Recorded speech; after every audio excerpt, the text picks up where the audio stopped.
Tantor Audio presents The Girl in the Woods by Gregg Olsen, narrated by Corey M. Snow. Prologue. Molly O'Rourke worked as a nurse's aide at a convalescent center in Silverdale, Washington, and loathed the early morning and weekend hours that came with the job. It wasn't what she'd envisioned at all. At 27, the petite redhead with sharp, angular features had expected that she'd be a bit further along at this stage. It was true she was no longer under her mother's roof, and that was a godsend, but she wasn't exactly moving along in life at a fast clip. She rented a slightly run-down house at 509 Camellia Street in Port Orchard, up on the hill overlooking the naval shipyard and its row of hulking gray ships awaiting repair or dismantling. She put a pencil to her budget and realized that the only way she could afford a better place was if she had a roommate or a boyfriend, but that wasn't going to happen. Not with her terrible hours. Molly wasn't a quitter, but a realist. She stood in the dim light of the parking strip in front of her 1940s house and ran every possible outcome for her life through her head. The list had very few pluses and a plethora of minuses. She'd completed her training from a quasi-university in downtown Bremerton and was saddled with what she had determined after graduation was minimal skills and maximum debt. Her mother had needled her for paying so much for an education that basically had her changing diapers on the elderly. "And you thought you were going to be a nurse," Mrs. O'Rourke said, in a cutting way that she'd perfected. "You should have stayed at the doctor's office where you were a receptionist, and you had a decent meal benefit." "I'm not being harsh. You know, Honey Doll, I always believed in you." Honey Doll was like a twisted dagger in the gut. That entire exchange came into Molly's head at a little after 4 o'clock Saturday morning as she stood with her dog while the pooch found a suitable spot on the fringe of a juniper bush in the parking strip. A late-night rain had left the asphalt black and shiny, and the lamp on her driveway cast a glistening puddle of light at her feet. "Hurry up, Candy. I gotta get to work." Molly tugged on the hot pink leash to redirect the dog to the duty at hand. "Honestly, do you have to smell every little thing? Every single time? Can you just do your job so I can do mine?" Candy, a miniature schnauzer with a decidedly independent streak, was not about to be rushed. Not ever.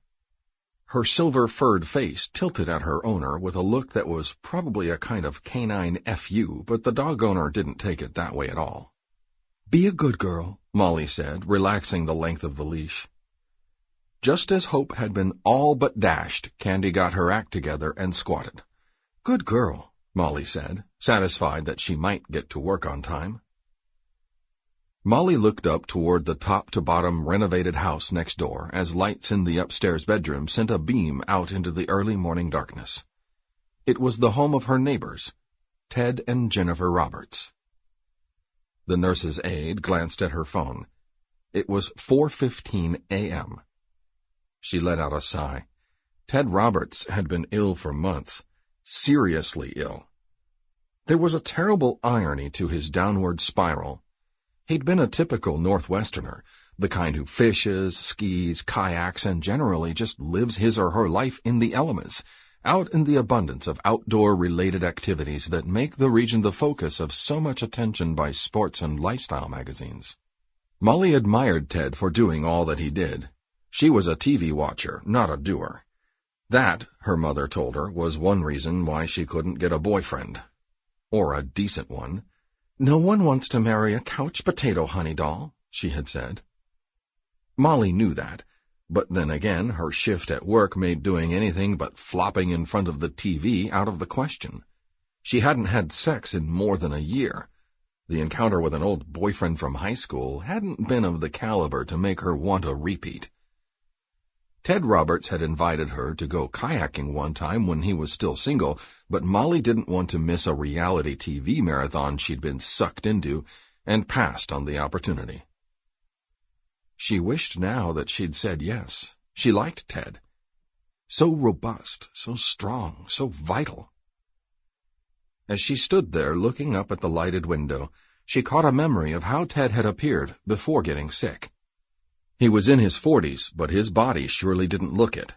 That former classmate she'd hooked up with looked like he'd swallowed the Pillsbury Doughboy. Whole. Molly didn't go kayaking with Ted, but she kind of imagined he had been asking her out on a date. She'd never have said yes to that anyway. Not cool to date your neighbor. Not at all. "You only live once," he said when she declined his offer. If that was her window for the older guy next door, it snapped shut shortly thereafter. It was around that time that Jennifer and her son Micah and daughter Ruby showed up on the scene. Molly could see a change coming over her friend and neighbor. Even though he'd always had a smile on his face, a joke, a laugh, something that indicated a love of life, Ted Roberts hadn't really been happy at all. Oh, he looked like he was happy, but that wasn't genuine. Ted had even admitted one day the previous summer that he'd been filling up his time biking, running, and kayaking to escape the emptiness of his own life. "You got a boyfriend yet, Moll?" he asked her while he washed his Jeep on a sunny August afternoon. Molly looked away, embarrassed. "Not really," she said. "I've had a few maybes, but none that I'd ever go out with. The guys I see at work are super old, in their 50s and 40s and stuff." Ted smiled. "Old like me?"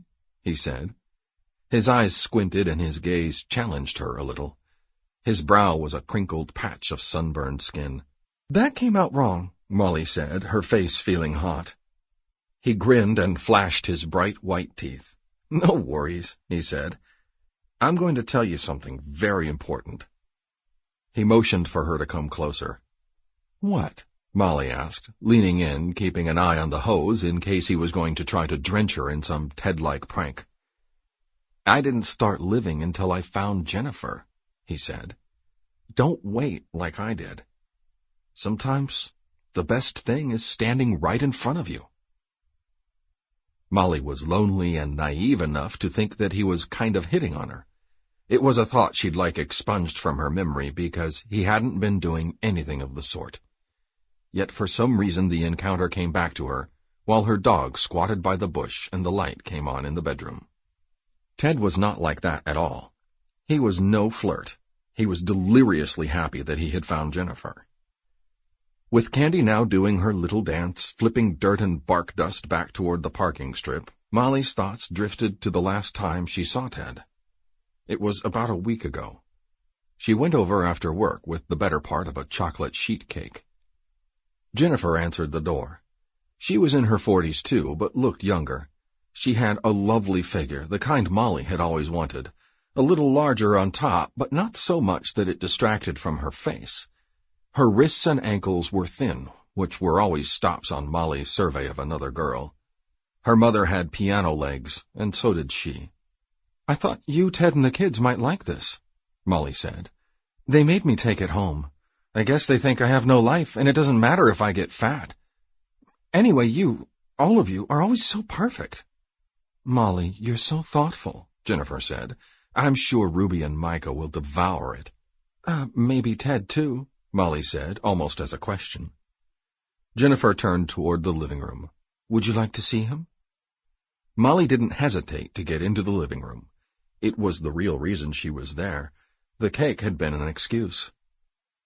She shut the door and followed Jennifer into a darkened living room, where the sole illumination came from the 70-inch big-screen TV.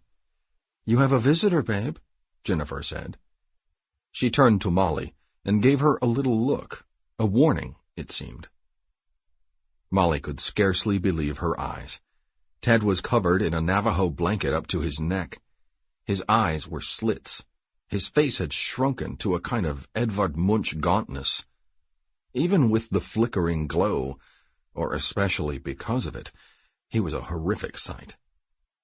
Ted couldn't even lift his head from the sofa to say hello.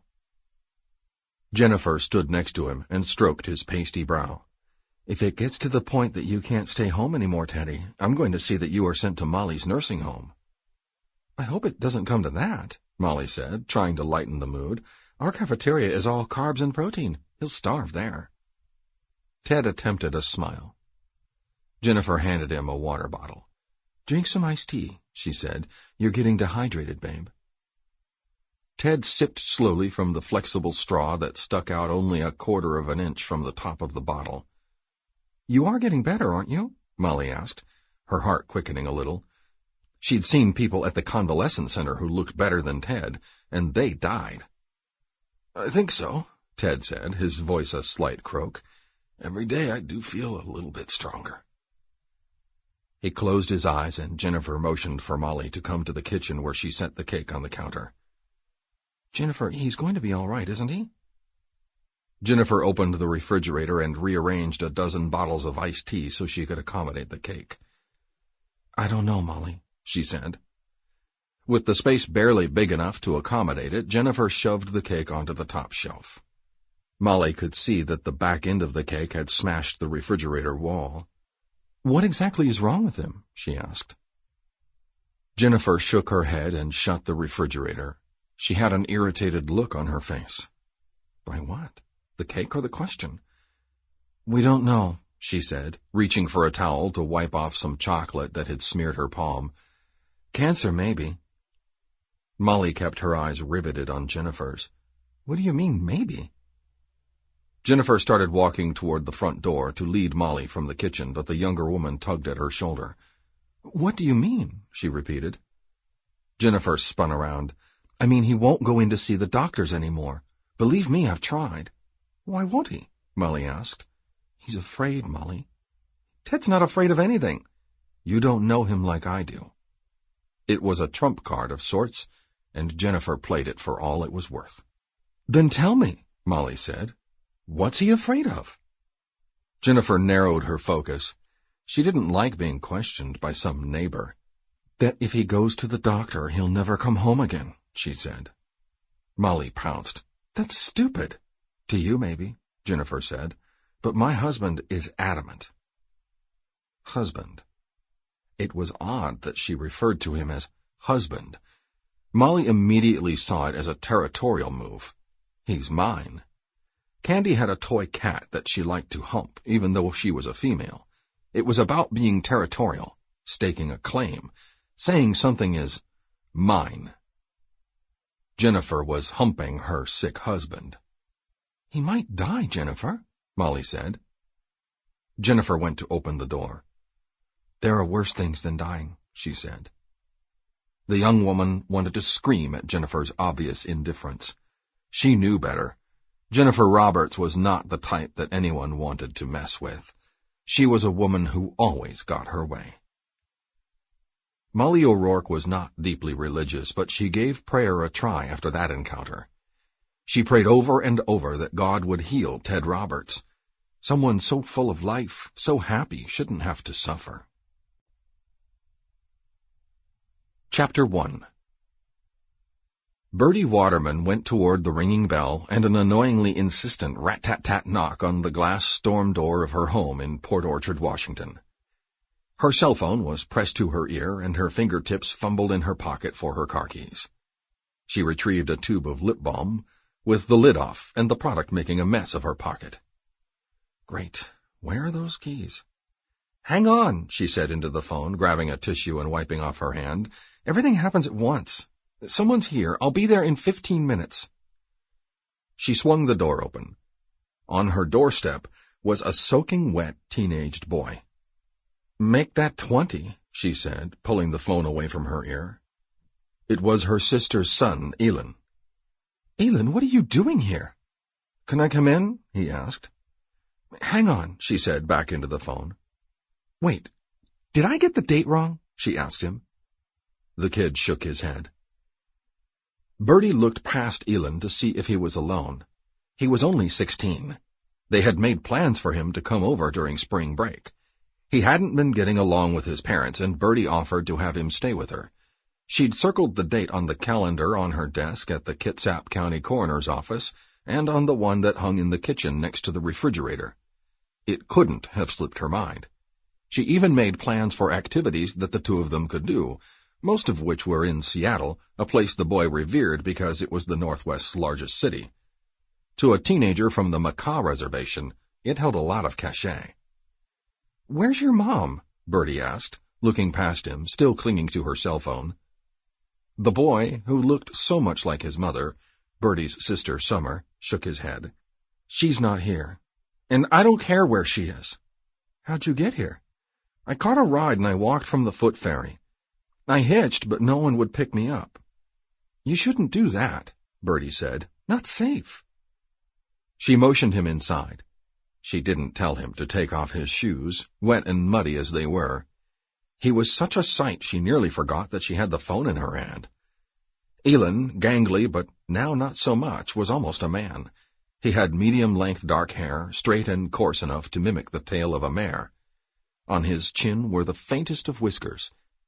He was trying to grow up. She turned away from the teen and spoke back into her phone. "I have an unexpected visitor," Birdy said. She paused and listened. "Everything is fine. I'll see you at the scene as soon as I can get there." Elin removed his damp dark gray hoodie and stood frozen in the small foyer. They looked at each other the way strangers sometimes do. Indeed, they nearly were. Elin's mother had all but cut Birdy out of her life over the past few years. There were old reasons for it, and there seemed to be very little to be done about it. The sisters had been close, and they'd grown apart. Birdy figured there would be reconciliation someday. Indeed, she hoped that her entertaining Elin for spring break would be the start of something good between her and Summer. Her heart was always heavy when she and her sister stopped speaking. As the Kitsap County forensic pathologist, Dr. Birdy Waterman had seen what real family discord could do. She was grateful that hers was more of a war of words than weapons. "You are going to catch a cold," she said, "and I have to leave right this minute." Elin's hooded eyes sparkled. "If I caught a cold, would you split me open and look at my guts?" he asked. She half smiled at him in feigned exasperation. "If I had to, yes."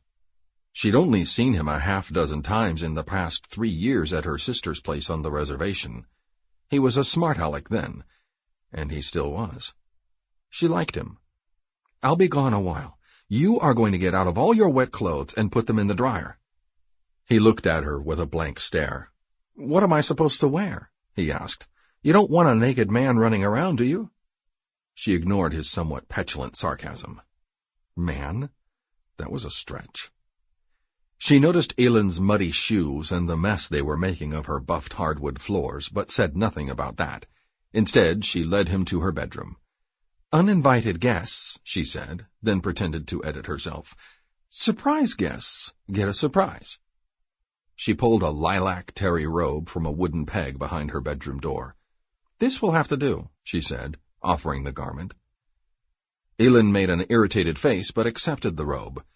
He obviously hated the idea of wearing his aunt's bathrobe, probably any woman's bathrobe. At least it didn't have a row of pink roses around the neckline like his mother's. Besides, no one, he was pretty sure, would see him holed up in his aunt's place. "Aunt Birdy, are you going to a crime scene?" he asked. "I want to go." "I am," she said, continuing to push the robe at him until he had no choice but to accept it. "But you're not coming. Stay here and chill. I'll be back soon enough. And when I get back, you'll tell me why you're here so early. By the way, does your mom know you're here?" He kept his eyes on the robe. "No, she doesn't. And I don't want her to." That wasn't going to happen. The last thing she needed was another reason for her sister to be miffed at her. "Your dad?" she asked. Elin looked up and caught his aunt's direct gaze. His dark brown eyes flashed. "I hate him even more." Birdy rolled her eyes upward. "That's perfect," she said. "We can sort out your drama when I get back. She put her hand up and cut him off. "Hungry? Frozen pizza's the best I've got. Didn't have time to bake you a cake." She found her keys from the dish set atop a bird's-eye maple console by the door and went outside. It had just stopped raining. But in late March in the Pacific Northwest, a ceasefire on precipitation only meant the clouds were taking a coffee break. Jinx, the neighbor's cat, ran over the wet pavement for a scratch under her chin, but Birdy wasn't offering one right then. The cat, a tabby with a stomach that dragged on the lawn, skulked away. Birdy was in a hurry. She dressed for the weather, which meant layers, dark dyed blue jeans, a sunflower yellow cotton sweater, a North Face black jacket. If it got halfway warm, she'd discard the north face. That almost always made her too hot. She carried her purse, a raincoat, and a small black bag. Not a doctor's bag, really, but a bag that held a few of the tools of her trade. Latex gloves, a flashlight, a voice recorder, evidence tags, a rule, and a camera. She wouldn't necessarily need any of that where she was going, but Dr. Waterman lived by the tried and oh-so-true adage, better safe than sorry. As she unlocked her car, a Seattle-bound ferry plowed the slate waters of Rich Passage on the other side of Beach Drive. A small assemblage of seagulls wrestled over a soggy and very dead opossum on the roadside. Aylin had arrived early. Not good. Birdy pulled out of the driveway and turned on the jazz CD that had been on continuous rotation. The music always calmed her. She was sure that Aylin would consider it completely boring and hopelessly uncool, but she probably wouldn't like his music either. She needed a little calming influence just then. Nothing was ever easy in her family. Her nephew had basically run away, at least as far as she could tell. Summer was going to blame her for this somehow. She always did. As Birdy drove up Mile Hill Road and then the long stretch of Banner Road, she wondered why the best intentions of the past were always a source of hurt in the present. And yet the worst of it all was not her family, her nephew, or her sister. The worst of it was what the dispatcher from the coroner's office had told her moments just before Aylin arrived. A dismembered human foot had been found in Banner Forest. Chapter 2. Tracy Montgomery had smelled the odor first.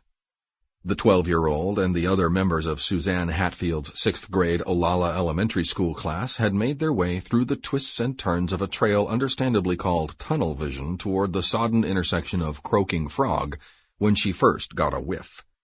It was so rank it made her pinch her nose like she did when jumping in the pool at the Y in nearby Gig Harbor.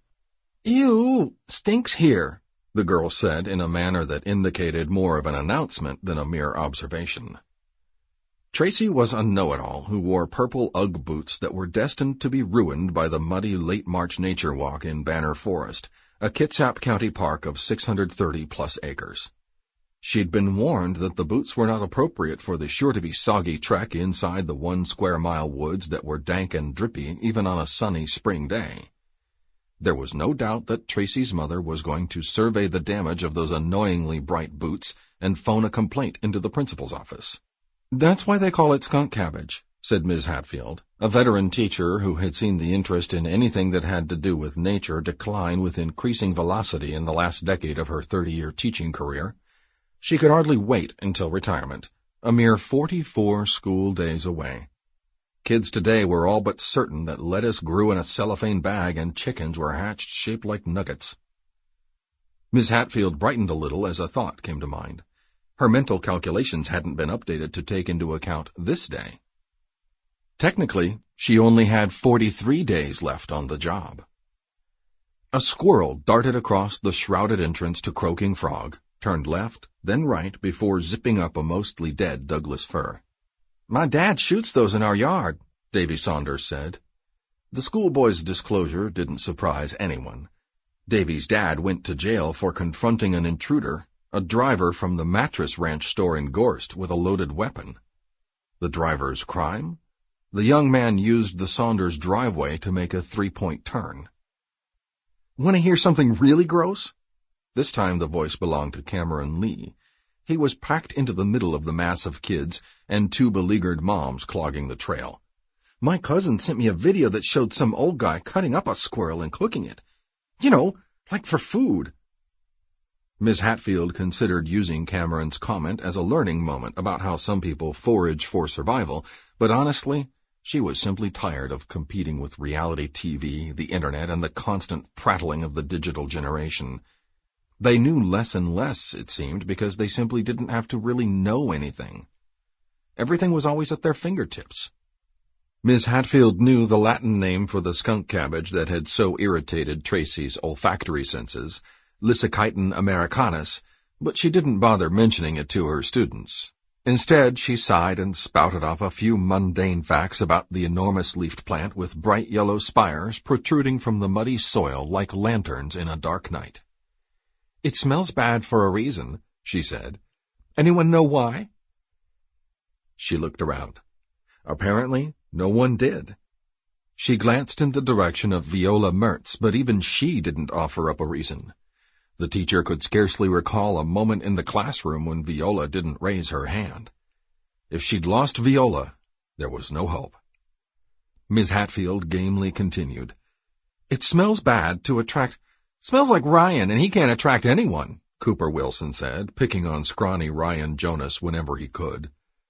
Miss Hatfield ignored the remark. Cooper was a thug, and she hoped that when puberty tapped Ryan on the shoulder he'd bulk up and beat the crap out of his tormentor, but that would be later, long after she was gone from the classroom. "To attract pollinators," she went on, wondering if she should skip counting days left on the job and switch to hours. "Bugs, bees, flies, whatever." "I'm bored," Carrie Bowden said. Miss Hatfield wanted to say that she was bored too, but of course she didn't. She looked over at one of the two moms who'd come along on the nature hike. Carrie's mom, a willowy brunette named Angie, who had corked earbuds into her ears for the bus ride from the school and hadn't taken them out since. Cooper Wilson's mom, Mariah, must be bored too. She flipped through her phone's email, cursing the bad reception she was getting. "It might smell bad," Miss Hatfield said, trying to carry on with her last field trip ever, "but believe it or not, this plant actually tastes good to bears. They love it like you love a Subway sandwich." Only Cooper Wilson brightened a little. He loved Subway. "Indigenous people ate the plant's roots, too," the teacher went on. She flashed back to when she first started teaching and how she'd first used the word Indians, then Native Americans, and now indigenous people. Lots of changes in 3 decades. "Skunk cabbage might smell bad," she said, "but it had very important uses for our Chinook people.